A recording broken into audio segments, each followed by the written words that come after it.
What if I told you there's businesses out there with a 95% success rate over a 5-year period? While most startups fail in the first few years, there are certain born businesses that are making money year after year after year, recession after recession. I'm Ben Kelly, and after leaving JP Morgan, I've built a portfolio of 7 businesses that generate over $850,000 a year in cash flow. And I've helped hundreds of students do the same. Today, I'm going to show you 8 recession-resistant businesses that almost never fail, and exactly how you can buy them with little to no money down. Number 1, plumbing companies. Plumbing companies are one of the most recession-resistant businesses out there. No matter what is happening in the economy, when your toilet is overflowing at 2 a.m., you're calling a plumber. Why? Plumbing companies never fail. They're an essential service that people need regardless of if there's an economic boom or bust. There's a high barrier to entry, meaning there's a licensing requirement for someone to become a plumber. Not just any Joe Blow can start a plumbing business tomorrow. There's also the ability to have recurring revenue from maintenance contracts, whether that's going to be residential or commercial. They have high margins on emergency calls. And since we have an aging infrastructure in this country, there's going to be a steady demand well into the future. Now, how do you buy a plumbing company? Plumbing companies are going to typically sell between 2.5 and 3x cash flow. You want companies that have at least $200,000 a year in annual cash flow, preferably even higher than that. You want to focus on ones that are large enough that they already have a team of technicians that are already in place. This is not a one-man in a truck business. The owner should not be the main plumber. And SBA loans can cover up to 90% of the purchase price. Business number 2, HVAC companies. HVAC companies are similar to plumbing companies in the recession resistance, but it's even easier to do recurring revenue with them since maintenance contracts are pretty much a standard thing now. Why HVAC companies are so good? They're an essential service in hot and cold climates. The seasonal business, whether you're in Florida or you're up in Maine, provides year-round revenue. Service contracts create predictable cash flow. Technical expertise that's needed creates that barrier to entry that you're looking for. And because of aging systems, they constantly need maintenance and they constantly need replacement. Here's how to buy an HVAC company. They typically sell between 2.5 and 4x annual cash flow. You're looking for companies that have established service contracts. You're going to be focusing on the businesses that have multiple technicians. Again, we don't want the one-man and a truck business. You need to verify the licensing and all the requirements that are necessary in the state that you operate in. Now, SBA loans and seller financing can make these types of deals very accessible to do. Business number 3, pool cleaning companies. Pool cleaning companies are fantastic cash flowing businesses with simple operations and loyal customers. Now, here's some good reasons why you might want a pool cleaning company. They have a recurring revenue model that could be weekly, monthly, bi-weekly. There's so many different ways, but the main line thing is if someone has a pool, they need cleaning constantly. So this is a very recurring business. Customers rarely switch providers. Pool cleaning companies, if you're doing a good job, you're keeping the pool looking nice, it is a very sticky service. The operations are pretty simple, and they're even simpler to systematize. There's also an opportunity to add additional revenue with repairs and chemical sales. It really depends on where you are. Pool cleaning can be very seasonal in places like the Northeast, but be year-round in places like Florida, where I live. Here's how to buy a pool company. Typically, pool companies are going to sell between 2 and 3x cash flow. You want companies that have at least 100 regular paying customers. You also will give a premium to pool companies that have commercial clients. You're going to want to verify the equipment and how good it is, what condition it's in, and how long it's been used. These types of companies can often be purchased with minimal down payment. Now, here's a real-world example of one of my students. Melissa, who is a former school superintendent, went and bought a commercial pool cleaning company down in Myrtle Beach. She paid just under $1 million for this business. Now she makes over $300,000 a year in cash flow, more than double her previous salary, and she works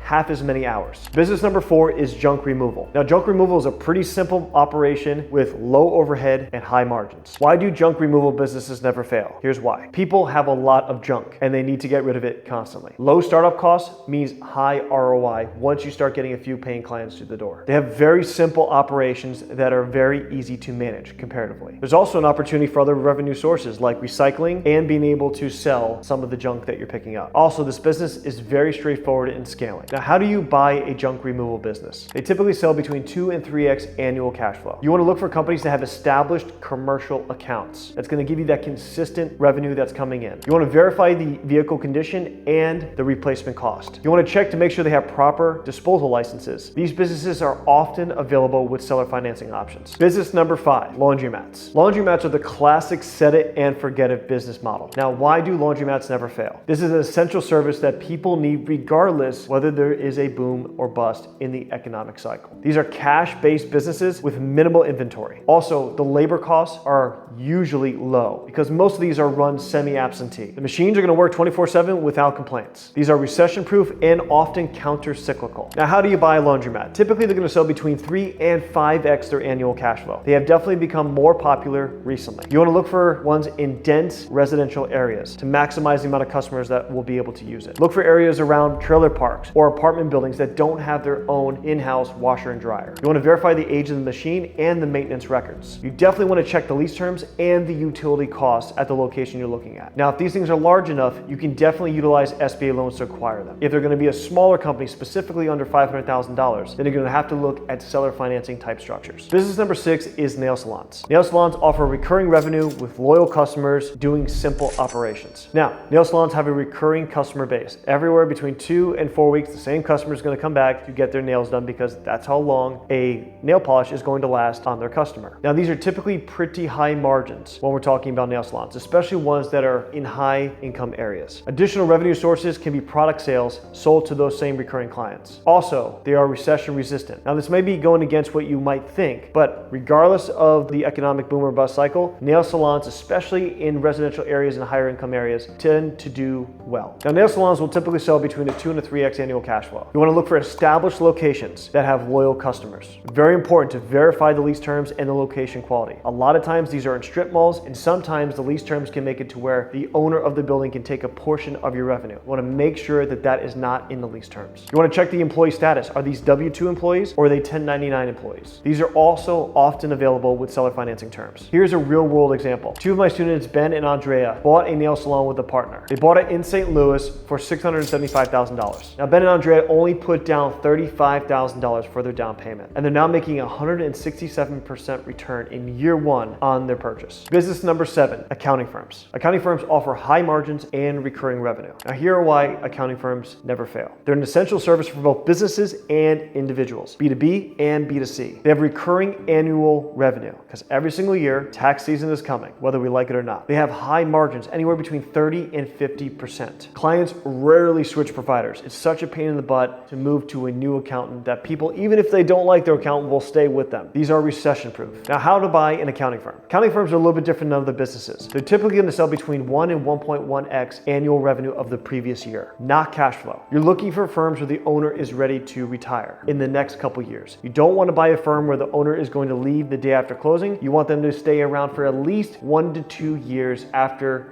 you have bought the business. You want to verify the client retention rates and customer concentration. You want to check their software systems and their digital capabilities. There's usually a high amount of modernization that can be put into an accounting firm. SBA loans work extremely well for these acquisitions because they're so recession resistant. SBA lenders love lending on them. Business number 8, ATM routes. Now, ATM routes are probably one of the most passive business models out there that generate consistent income and are recession resistant. Now, why ATM routes never fail? People always need cash. ATM routes serve the underbanked class in America, which continues to grow. Minimal management is required. There's a high margin on these transactions. It's very simple and there's few moving parts, and these can be run completely remotely. How to buy an ATM route? Typically, they're going to sell between 2 and 4x annual cash flow. You want routes that at least have 20 machines, preferably over 50. You want to verify that every location that a machine is at has a contract. You want to check every single machine's age, its current condition, and what the replacement cost for that machine is. Now, these types of deals are almost always offering seller financing. Now, you might be thinking, Ben, all of these deals sound great, but I don't have hundreds of thousands of dollars sitting around to do these acquisitions. You don't need all of that, and let me explain. SBA 7A loans cover up to 90% of the purchase price. Terms up to 10 years. Current rates are between 7 and 10%. They require just a 10% down payment. And remember, the business cash flow pays the loan, not you. Seller financing. On average, seller finance can be between 10 and 30% of the business purchase price. Sometimes it can be all the way up to 100%, but on average, it's usually between 10 and 30. These can be structured with standby periods, meaning the moment that you close on the business, there will be a period of time where you don't make any payments on the seller financing. Also, there's ways to structure your seller financing so it counts towards your down payment when mixed with an SBA 7A loan. It creates seller investment in your success. If they're giving you a note to pay for the business, then they want the business to succeed after they sold it to you. So they're going to be making sure they do everything they can in their power to get paid back. Often you can negotiate these at better rates than bank financing. There's also creative structures. You can partner with others to split the down payment. You can find investors to cover the down payment for equity. You can negotiate earnouts based on the future performance of the business that you just bought. You can also lease assets instead of purchasing them outright. You also can combine multiple financing sources, whether it's bank loans, seller financing, investor monies. You can put them all together to create a structure that works for you. Now here's a real world example. My student Adam acquired a $4 million marketing agency with zero money out of pocket. He structured a 20% seller financing note and got it on full standby for at least 2 years. Now back then, the SBA lender counted that as the full buyer injection of capital, which means the 10% that he normally would have had to bring to the table was covered by the way that the seller note was structured. And Adam is now making over $1 million a year in cash flow with zero out of pocket. Now, if you want to learn more about acquiring your first business, I put together a free course on my channel that breaks down the entire process step by step that you can go and check out. It is not the easiest business model, but I can confidently say it's one of the best foolproof ways to build real wealth for you and your family over the next 5 to 10 years. Thanks for watching, and I'll see you in the next video.